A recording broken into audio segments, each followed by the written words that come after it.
நம்முடைய கடவுள் அன்பின் கடவுள் தான், இரக்கத்தின் கடவுள் தான், மன்னிப்பின் கடவுள் தான். ஆனா செத்த பிறகு அவர் நீதியின் கடவுள். Praise the lord, praise the lord. அவர் தராசு தட்டை பிடிப்பார். அங்க போன பிறகு பேச்சுவார்த்தைக்கு சமரசமே கிடையாது. அளந்து போடு, உன் பாவ புண்ணியத்தை அளந்து போடுன்னு சொல்லுவார்.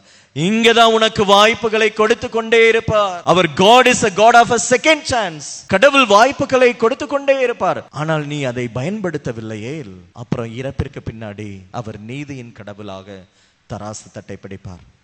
ஆகவே இறையேசுவில் பிரியமானவர்களே, நம்முடைய கடவுள் அன்பின் கடவுள் தான், இரக்கத்தின் கடவுள் தான், மன்னிப்பின் கடவுள் தான்.